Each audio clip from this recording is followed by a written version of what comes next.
नमस्कार, मैं अंजना। आप देख रहे हैं रुद्रपथ डिजिटल। बढ़ते हैं आज की बड़ी खबर की ओर। शासन के लाखों स्वाहा आदिवासी आश्रम की दुर्दशा, मरम्मत के नाम पर धोखाधड़ी, बच्चों की जान को खतरा।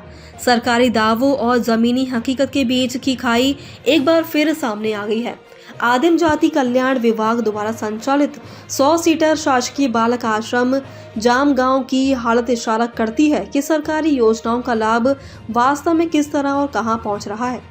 केंद्र और राज्य सरकारें शिक्षा और छात्र हितों के लिए करोड़ों रुपए खर्च करने का दावा करती है, लेकिन इस आश्रम की दीवारें सच्चाई बयान कर रही है।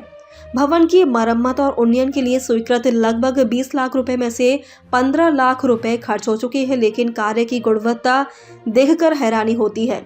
जमीनी हकीकत, पुताई उखड़ी, छत गिरने के कगार पर। घटिया कार्य, लगभग 6 महीने पहले हुई पुताई और मरम्मत का कार्य बेहद घटिया स्तर पर है। पुताई का रंग उखड़ रहा है और छत की प्लास्टर उखड़ कर गिर गई है और कई स्थानों पर छत फूल गई है, जिससे कभी भी गिरने का खतरा मंडरा रहा है। बच्चों की सुरक्षा खतरे में। इस हालत में आश्रम में रहने वाले आदिवासी बच्चों की जान को सीधा खतरा पैदा हो गया है। कागजी खर्च, गायब कार्य। मरम्मत प्रस्ताव में शामिल टूटे फूटे खिड़की दरवाजों की मरम्मत का कार्य नहीं दिखता। टाइल्स लगाने के लिए भुगतान किए गए 6 लाख रुपए के बावजूद आश्रम में टाइल्स का नामो निशान तक नहीं है। सरपंच का आरोप, अधिकारियों और ठेकेदार की साठगांठ। ग्राम पंचायत जाम गांव के सरपंच वामन गावड़े ने चौंकाने वाले खुलासे किए हैं। उन्होंने बताया कि ठेकेदार ने दावा किया है कि कार्य उसी के माध्यम से स्वीकृत कराया गया है और उसे ही करना है। सरपंच के अनुसार अधिकारी और एसडीओ के दबाव में अनावश्यक भुगतान करवाया गया। अधिकारी का बचाव, मूल्यांकन नहीं, दबाव नहीं। जब इस मामले में एसडीओ श्री हरीश साहू का पक्ष जाना चाहा तो उन्होंने फोन पर बताया कि उन्होंने सरपंच पर कोई दबाव नहीं बनाया और ना ही कार्य का मूल्यांकन किया है।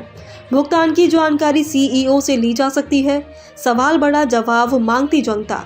इस पूरे मामले में गंभीर सवाल खड़े होते हैं। बिना उचित मूल्यांकन और घटिया कार्य के आधार पर करोड़ों रुपए का भुगतान कैसे हो गया? क्या अधिकारी और ठेकेदार मिलकर सरकारी की धन की हेराफेरी कर रहे हैं? क्या आदिवासी बच्चों की सुरक्षा और शिक्षा के साथ इस तरह की लापरवाही की जा सकती है?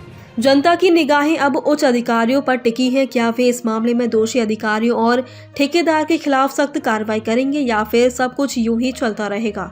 बच्चों की सुरक्षा और सरकारी खजाने की सुरक्षा का सवाल दांव पर लगा हुआ है।